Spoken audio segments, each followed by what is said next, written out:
বাবা,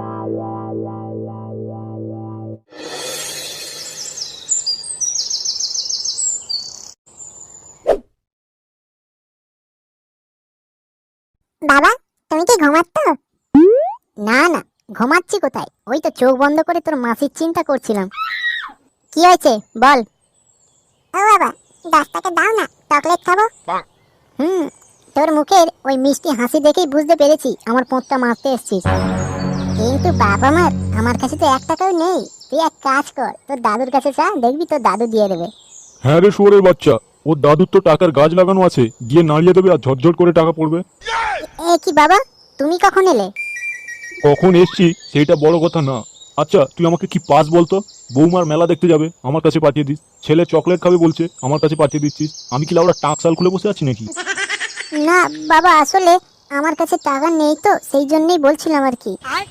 তোর কাছে লাউড়া কবে টাকা থাকে? হ্যাঁ, পুরো গোষ্ঠীটাই তো বসে আমার পোঙা মেরে মেরে খাচ্ছি, খেলা লজ্জাও করে না। বালের ছেলেকে একটা কাজ দেখে দিলাম, ঠিকঠাক কর, তা না কাজেরও পোঙা মেরে দিয়ে ঘরে চলে এসছে। তোমার একটু বেশি কথা বলা হয়ে যাচ্ছে না? হ্যাঁ রে শুয়োর, আমি তো সবসময় বেশি কথাই বলি। যেদিন গাঁড়ের ঘাম মাথায় তুলে 1 টাকা রোজগার করে এসে দিবি আমার কাছে, সেদিন দেখবি কম কথা বলবো।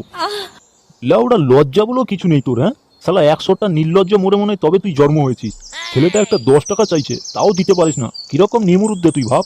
ব্যাস, অনেক কথাই বলে দিয়েছো, আর একটাও নয়। আমি শালা কাজ করি না তো কি হয়েছে? আমার কি লাউড়া মান সম্মান নেই? থাকবো না বানা তোমার বাড়িতে, আমি চললাম। আর হ্যাঁ, ভালো কথা, তুমি ক পয়সা আয় করো, তোমার থেকে আমি 4 গুণ বেশি টাকা আয় করে দেখাবো, এটা আমার চ্যালেঞ্জ। আর এই যে বালের বাড়ি করেছো না, আমি এরকম একটা গোয়াল ঘর বানাবো। ওরে বাপ আমার, আর বেশি চোদাস না।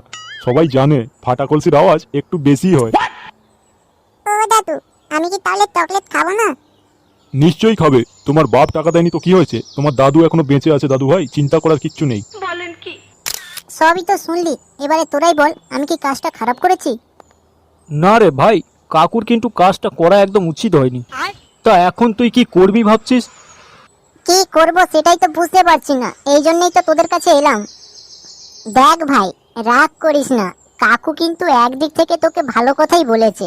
আরে আজকের ও বেঁচে আছে বলে তুই না হয় বসে বসে খাচ্ছিস, 2 দিন পরে যখন কাকুর কিছু হয়ে যাবে, তখন তোদের সংসারটা কে চালাবে? তোকে তো কিছু একটা করতে হবে। তা আমি কি করব বলতো? আমি কি চেষ্টা করি না? দেখলি তো সেদিনে বড় পাঁচুর সঙ্গে কাজে গেলাম, সেইখানে আমার কোনো দোষ নেই, ওজন কেলানিকে বাড়ি আসতে হলো। তাহলে বল এখন আমি কি করব? আমি বলি কি ফুটো, তুই এক কাজ কর, ওই রকম লোকের বাড়িতে কাজ করতে যাওয়ার কোনো দরকার নেই। তুই নিজের একটা ব্যবসা খোল, তাহলে দেখবি তোকে কেউ অর্ডার দেওয়ার লোক থাকবে না, তোর যা মন হবে তুই তাই করবি। হ্যাঁ রে ফুটো, বল্টু কিন্তু ঠিক কথাই বলছে, একবার ভেবে দেখ। ব্যবসা? কি ব্যবসা করব বলতো? দেখলি তো সেদিনে মাছের ব্যবসা করলাম, কিরকম গাঁড় মারা হয়ে গেল। তাহলে তুই এক কাজ কর, হ্যাঁ, কি করব বল। তোদের বাড়ির আশেপাশে কোনো কালো কুকুর আছে? হ্যাঁ আছে তো, কেন? দাঁড়া দাঁড়া, তুই কি এবারে আমাকে কুকুরের মাংস বিক্রি করতে বলবি? আরে না না, মাংস কেন বিক্রি করতে যাবি? ওই কালো কুকুর দিয়ে পোঁদ মারানোর কথা বলছিলাম আর কি। কারণ তোর যা কথাবার্তা শুনছি, এর থেকে বেশি আর তোর কিছু করার মুরদ নেই। ও, খুব মজা লাগছে না? আচ্ছা আচ্ছা, দেখবি এমন লাউড়া ব্যবসা করে টাকা কামাবো না, তোদের দেখে বিচি লাউড়া মাথায় উঠে যাবে, এই কথা দিলাম। আমি আর এক্সট্রা করে কি বলবো বল, যা বলার তো কাকু আগেই বলে দিয়েছে। ফাটা কলসির আওয়াজ তো একটু বেশি হবে। কি বললি? ফাটা কলসি?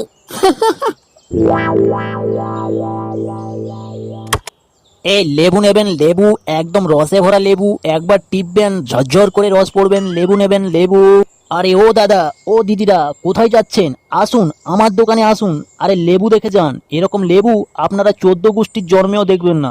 তাই তো বলছি, আসুন, শিগগিরই আসুন, দৌড়ে আসুন, ছুটে আসুন, লেবু নিয়ে যান, লেবু। আরে এই লোকটা তো লেবু বিক্রি করছে, আমিও তো বাড়া এরকম লেবু বিক্রি করতে পারি। আর আমি যতদূর জানি, লেবুতে তো বেশি টাকা ইনভেস্টও করতে হয় না। কই যাই তো একবার লোকটার কাছে জিজ্ঞাসা করি কিরকম দাম আছে। বলুন বাবু, লেবু নেবেন তো? হ্যাঁ, নেব বলেই তো এসছি, তোমার তো মুখ দেখার জন্য আসিনি। তা তোমার লেবুর কিরকম দাম? আরে একদম জলের দরে লেবুর রস, বলবেন না, খুবই অল্প দাম, 10 টাকায় 5টা। বলুন আপনাকে কটা দেব? বেশি দিও না, ওই 10 টাকার মতোই দাও। যদি খেতে ভালো লাগে তাহলে আবার কালকে নিয়ে যাবো কোনে। আচ্ছা বাবু দাঁড়ান, এক্ষুনি দিচ্ছি। এই নিন বাবু। আরে ও বাবু, আপনি তো লেবুর টাকাটা না দিয়েই চলে যাচ্ছেন, টাকাটা দিন। আরে বাবা, তুমি যে বললে তোমার লেবু নাকি 1 নম্বর খেতে, তা আমি ঘরে গিয়ে খেয়ে দেখি তোমার স্বাদটা কিরকম, তবেই না পয়সাটা সেই বুঝে দেবো। ইয়ে মানে কি বললেন ঠিক বুঝতে পারলাম না। আরে বাবা, অত বোঝাবুঝির কি আছে, খাতায় লিখে রাখো, সন্ধ্যাবেলা এসে টাকাটা দিয়ে যাব। আরে চোদন, 10 টাকা লেবু, তাও কিনা আবার ধার। তার লেওড়া সোজাসুজি বললেই হয়, অত গাঁড়ে মুখে কথা বলে কি আছে। আচ্ছা বেশ যাও, আর হ্যাঁ ঠিক টাইমে সন্ধ্যাবেলা এসে টাকাটা দিয়ে যেও। আচ্ছা।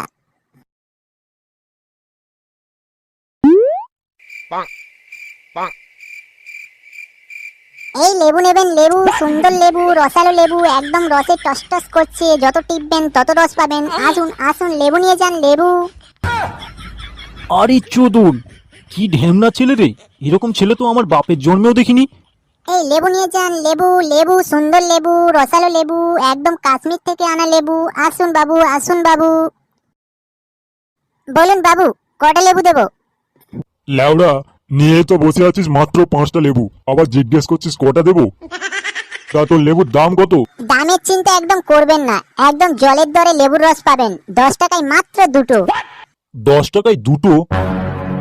এই লেবু নিয়ে যান, লেবু, 10 টাকায় 5টা, 10 টাকায় 5টা, একদম জলের দরে লেবুর রস পাবেন। কি রে, ওই দোকানে 10 টাকায় 5টা লেবু দিচ্ছে, আর তোর দোকানে 10 টাকায় দুটো?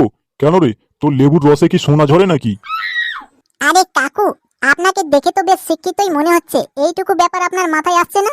হ্যাঁ, কি বলতে চাইছিস একটু খুলে বলতো। আরে বুঝলেন না, ওর দোকানের লেবুগুলো না সব পচা, এই জন্যই তো কম দামে বেশি করে গছিয়ে দিচ্ছে। ও আচ্ছা আচ্ছা, তাহলে এই ব্যাপার।